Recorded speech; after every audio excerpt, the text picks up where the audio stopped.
পিতা, পুত্র, পবিত্র আত্মার নামে আমিন।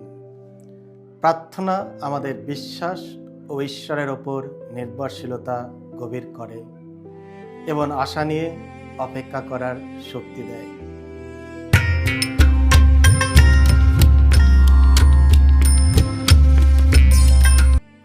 খ্রিস্টতে আমার পরম প্রিয়জনেরা, আজ নভেম্বর মাসের 15 তারিখ শনিবার এবং আজকের ডেলি মান্না ঈশ্বরের বাণী প্রতিদিন নেওয়া হয়েছে লূক রচিত মঙ্গল সমাচার থেকে 18 অধ্যায় 1 থেকে 8 পদ। এসো আমরা ভক্তিভাবে আজকের বাণীটি শুনি। যারা দিনরাত ঈশ্বরকে ডাকে, তিনি কি তাদের সুবিচার না করে থাকতে পারেন?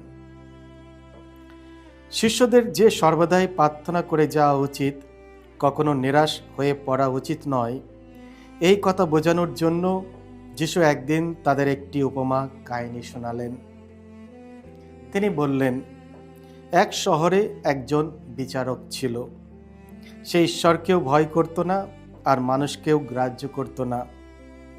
সেই শহরে ছিল এক বিধবা। সে ওই বিচারকের কাছে বারবার এসে বলতো, প্রতিপক্ষ আমার প্রতি যে অন্যায় করেছে, আপনি তার সুবিচার করুন। বিচারক কিন্তু বেশ কিছুদিন ধরে এই ব্যাপারে কিছুই করতে চাইল না।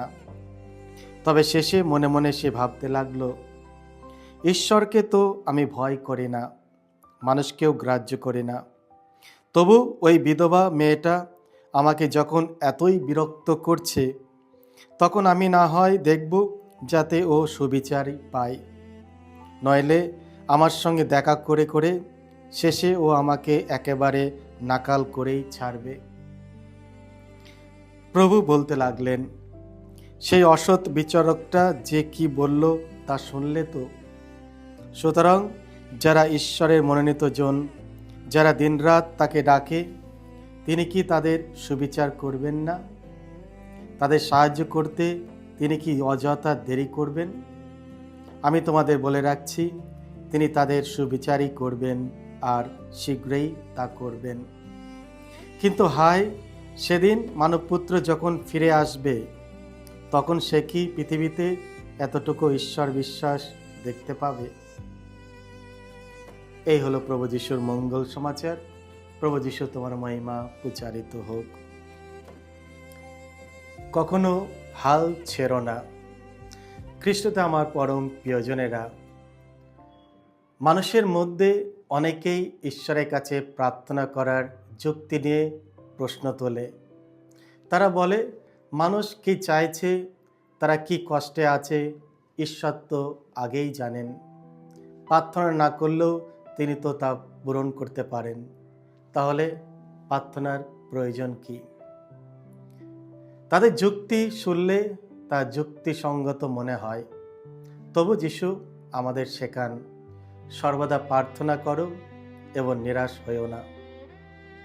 খ্রিস্টে আমার পরম প্রিয়জনেরা, কিছু মানুষ তাদের প্রার্থনার অভিজ্ঞতা থেকে হতাশ হয়ে বলেন, আমি প্রতিদিন প্রার্থনা করছি, গির্জায় নিয়মিত যোগ দিয়েছি, তীর্থস্থানে গিয়ে বহু মানুষের সঙ্গে প্রার্থনায় অংশগ্রহণ করেছি, তবু আমার দুঃখ কমেনি, উদ্বেগ থামেনি, আমার জীবনে কোনো পরিবর্তন আসেনি, আমি ঈশ্বরের প্রতি বিশ্বাস হারিয়ে ফেলেছি। বিধবা ও অবিচারী বিচারকের দৃষ্টান্তের মাধ্যমে যিশু আমাদের শেখান, প্রার্থনা সঙ্গে সঙ্গে ফল না দিলেও হতাশা না হয়ে অবিচল প্রার্থনা করতে হবে।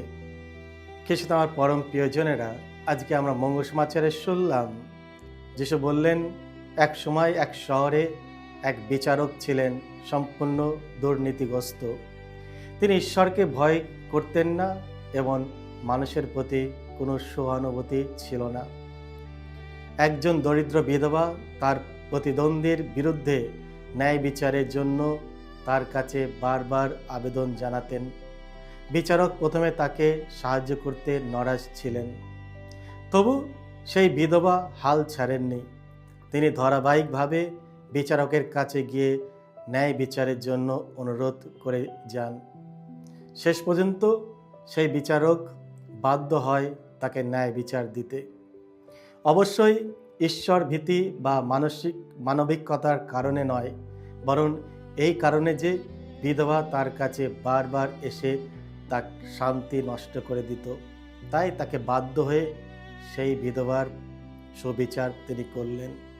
বিচারক বললেন, ঈশ্বরকে তো আমি ভয় করি না, মানুষকেও গ্রাহ্য করি না, তবু ওই বিধবা মেয়েটা আমাকে যখন এতই বিরক্ত করছে, তখন আমি না হয় দেখব যাতে ও সুবিচার পায়, নইলে আমার সঙ্গে দেখা করে করে শেষেও আমাকে নাকাল করেই ছাড়বে।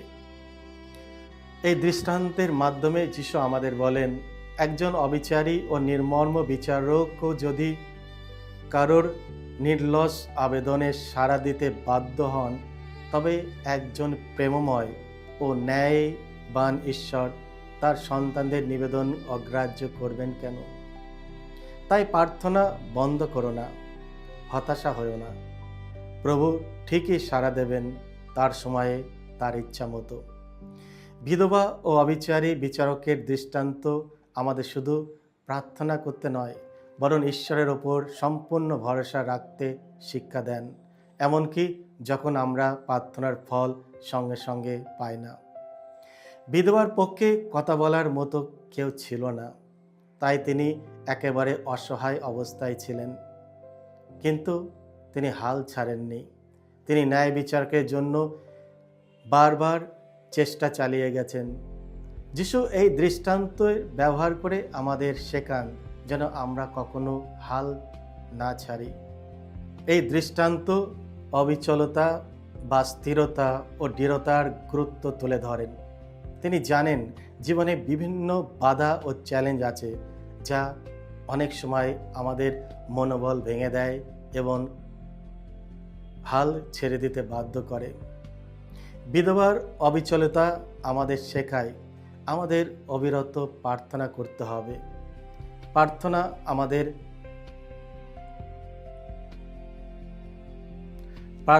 আমাদের আশেপাশের মানুষকে যতটা পরিবর্তন করে, তার চেয়ে বেশি আমাদের নিজেদের পরিবর্তন আনে। প্রার্থনা আমাদের বিশ্বাস ও ঈশ্বরের ওপর নির্ভরশীলতা গভীর করে এবং আশা নিয়ে অপেক্ষা করার শক্তি দেয়। মনে ভারসাম্য জাগায় যে ঈশ্বর সঠিক সময়ে আমাদের সাহায্য করবেন।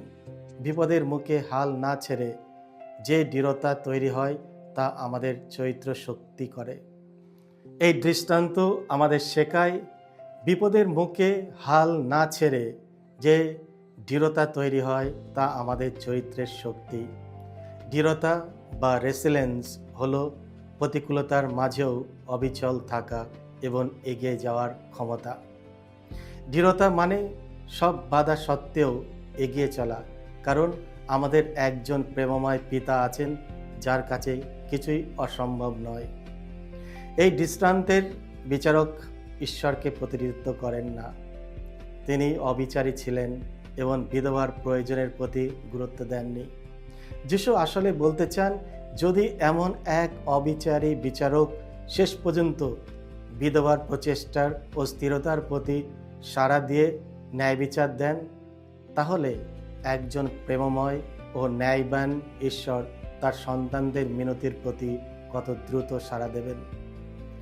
জীবন প্রতিদিন নানা সমস্যায় ও চ্যালেঞ্জে ভরপুর, তবে প্রকৃতপক্ষে কি ঘটছে সেটি মূল বিষয় নয়, বরং আমরা কিভাবে সেই পরিস্থিতির মোকাবেলা করছি সেটি আমাদের ভবিষ্যৎ নির্ধারণ করে। তাই আমাদের কখনো হাল ছাড়া উচিত নয়, বরং অবিরত চেষ্টা চালিয়ে যেতে হবে।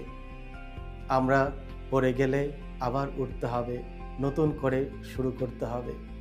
সেটা প্রথমবার হোক বা হাজারবার হোক, চেষ্টা থামানো যাবে না। যে কোনো চ্যালেঞ্জের মধ্যেও আমাদের সামনে এগিয়ে যেতে হবে, কারণ ঈশ্বর আমাদের পিতা, তিনি আমাদের সঙ্গে আছেন, আর তার সঙ্গে থাকলে কিছু অসম্ভব নয়। সকলকে জয় যিশু। ঈশ্বর আপনাদের সকলকে আশীর্বাদ করুন।